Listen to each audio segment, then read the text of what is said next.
এভাবে চিকেন কচুরি বানালে যেমন হবে খাস্তা তেমন হবে দারুণ টেস্ট। সমস্ত টিপস সহ আজকের ভিডিও শেয়ার করব। পুরো ভিডিও দেখলে আপনারাও একদম পারফেক্ট চিকেন কচুরি বানাতে পারবেন। বানানো সহজ, খেতেও দুর্দান্ত লাগবে। চিকেন কচুরি বানানোর জন্য কড়াইয়ে অল্প জলের মধ্যে একটু লবণ দিয়ে দিলাম। 200 গ্রাম বোনলেস চিকেনকে একদম ছোট ছোট টুকরো করে কেটে নিয়েছিলাম, সেই চিকেনের টুকরোগুলো দিয়ে দিলাম। তারপর চিকেন ভালোভাবে সিদ্ধ করে নেব। চিকেন সিদ্ধ হতে কিন্তু বেশি সময় একদমই লাগে না, 5-10 মিনিট ফুটিয়ে নিলেই চিকেন ভালোভাবে সিদ্ধ হয়ে যায়। চিকেন জল থেকে তুলে নিলাম। এখন একটা পাত্রের মধ্যে নিয়ে নিলাম 1 বাটি ময়দা, ওর মধ্যে দিয়ে দিলাম পরিমাণ মতো লবণ, দিয়ে দিলাম 4 টেবিল চামচ সাদা তেল। তারপর ভালোভাবে মিশিয়ে নিচ্ছি তেলটাকে। তেল লবণ ভালোভাবে মিশিয়ে নেওয়া হয়ে গেলে এইভাবে একটু মুঠি করে দেখে নিতে হবে।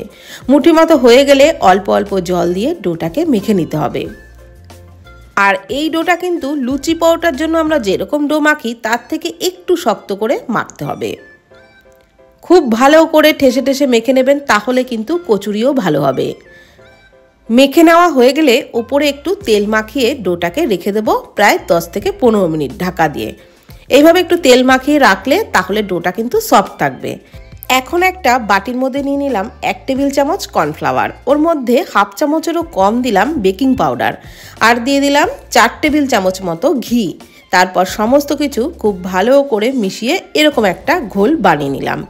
এদিকে যে চিকেনগুলো সিদ্ধ করে নিয়েছিলাম সেটাও কিন্তু ঠান্ডা হয়ে গেছে। তারপর হাত দিয়ে ছোট ছোট টুকরো করে ছিঁড়ে নিচ্ছি, মানে হাত দিয়ে প্রত্যেকটা চিকেনের টুকরোই কিন্তু ভালোভাবে ছিঁড়ে নিয়েছি। এইবার রেসিপিটা শুরু করব। তার জন্য কড়াইয়ে 4 টেবিল চামচ সাদা তেলের মধ্যে দিয়ে দিলাম একটা মিডিয়াম সাইজের পেঁয়াজ কুচি। পেঁয়াজটাকে একটু ভেজে নিচ্ছি। 1 মিনিট মতো একটু নেড়েচেড়ে নেওয়ার পর দিয়ে দিলাম গ্রেট করা আদা রসুন হাফ টেবিল চামচ মতো, আর দিয়ে দিলাম 2টো কাঁচা লঙ্কা কুচি। আবারও একটু নাড়াচাড়া করে ভেজে নিচ্ছি। তারপর দিয়ে দিচ্ছি কিছু গুঁড়ো মশলা, হাফ চামচ ধনে গুঁড়ো, হলুদ গুঁড়ো আর ঝাল লঙ্কার গুঁড়ো দিলাম, হাফ চামচের একটু কম দিলাম জিরে গুঁড়ো, আর গরম মশলার গুঁড়োও দিয়ে দিলাম হাফ চামচের একটু কম। পরিমাণ মতো লবণ দিয়ে সমস্ত মশলা ভালোভাবে ভেজে নিচ্ছি। মশলাটা ভালো করে কষিয়ে নেওয়ার পরই কিন্তু চিকেন দেবেন, তার আগে একেবারেই নয়, তাহলে কাঁচা মশলার গন্ধ বেরোবে, খেতেও ভালো লাগবে না। মশলা ভালোভাবে ভেজে নেওয়া হয়ে গেলে চিকেন দিয়েও কিন্তু খুব ভালো করে কষিয়ে নিতে হবে বা ভেজে নিতে হবে। চিকেন ভাজতে ভাজতে দেখুন চিকেনের কালার কিন্তু একদম চেঞ্জ হয়ে গেছে, তার মানে আমাদের চিকেনের পুরটা প্রায় রেডি হয়েছে। এখন আমি সামান্য একটু জল দিলাম যাতে চিকেনটা একটু সফট হয়। তারপর নাড়াচাড়া করে চিকেন পুরটাকে নামিয়ে নিলাম। এদিকে যে ডোটা মেখে রেখেছিলাম সেটাও কিন্তু 10-15 মিনিট হয়ে গেছে। এখন আমি আবারও একটু মেখে নিচ্ছি। আবারও একটু মেখে নিয়ে এর থেকে ছোট ছোট করে লেচিগুলো কেটে নিচ্ছি। লুচির থেকে সামান্য একটু বড়, মানে ওই লুচির মতনই বলতে পারেন, সেরকমভাবে লেচিগুলো কেটে নিয়েছি।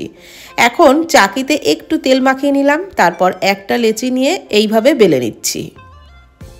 লুচির মতো সাইজের করেই প্রথমে বেলে নিচ্ছি। আর বেলে নেওয়া হয়ে গেলে যে ঘোলটা বানিয়ে নিয়েছিলাম সেটা সামান্য পরিমাণে দিয়ে পুরো ওই লুচিটার উপরে মাখিয়ে নিচ্ছি। ভালোভাবে এইভাবে হাত দিয়ে মাখিয়ে নিলাম। তারপর এদিক থেকে একটা ভাঁজ, ওদিক থেকে একটা ভাঁজ, আবার উপর থেকে একটা ভাঁজ, নিচের থেকে আরেকটা ভাঁজ, এইভাবেই কিন্তু ভাঁজটা করে নেব। তারপর 2টো ভাঁজ একসঙ্গে জোড়া লাগিয়ে এইভাবে মুড়ে একটা 4 কোণা মতো তৈরি করে নিলাম। তারপর আবারও একটু বেলে নিতে হবে। আর এই বেলাটা কিন্তু একটু পাতলা করেই বেলতে হবে। দেখে বুঝতেই পারছেন আমি কতটা পাতলা করে বেলে নিচ্ছি, ঠিক এরকমভাবেই বেলে নেবেন। তারপর যে চিকেনের পুরটা তৈরি করে রেখেছিলাম সেটা মাঝখানে প্রায় 1.5 চামচ মতো দিয়ে দিলাম। আর আবারও 4টে কোণা একসঙ্গে একত্র করে নিয়ে এইভাবে ডিজাইনটা করে নিলাম, মানে ওই 4 কোণা মতনই কচুরি বানিয়ে নিলাম। একইভাবে আমি সব কচুরিগুলোকেই বানিয়ে নেব। আবারও ওই একটা নিয়ে বেলে নিচ্ছি। আর এর মধ্যে যেহেতু যথেষ্ট পরিমাণে ময়ান দেওয়া আছে, তাই বেলার সময় কিন্তু কোনো তেল বা ময়দার কোনো কিছুর প্রয়োজন হবে না, এমনিই বেলা যাবে। এটা বেলে নেওয়া হয়ে গেলে তারপর ওপর থেকে আবারও ওই ঘোলটা মাখিয়ে একই রকমভাবে এটাও তৈরি করে নিচ্ছি। বন্ধুরা, এইগুলো হয়তো তৈরি করতে একটু সময় বেশি লাগে, কিন্তু এইভাবে বানিয়ে দেখবেন একদম পারফেক্ট খাস্তা চিকেন কচুরি কিন্তু আপনারাও তৈরি করতে পারবেন। আর পুরটাকেও যদি এইভাবে বানিয়ে নেওয়া হয় তাহলে চিকেন কচুরির টেস্টটাও কিন্তু দারুণ লাগবে।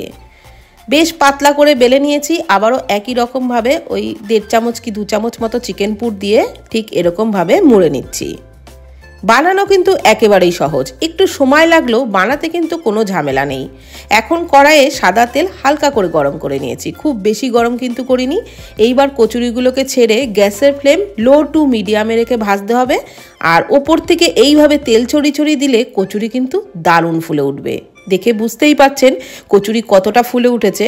এবার উল্টে পাল্টে একটু টাইম নিয়েই কিন্তু ভাজতে হবে, তবেই কচুরি দারুণ খাস্তা হবে। হাই ফ্লেমে কিন্তু একদমই ভাজতে যাবেন না, গ্যাসের ফ্লেম লো টু মিডিয়ামে রেখে ভাজবেন, তবেই কচুরি খুব খাস্তা হবে, খেতেও দারুণ লাগবে।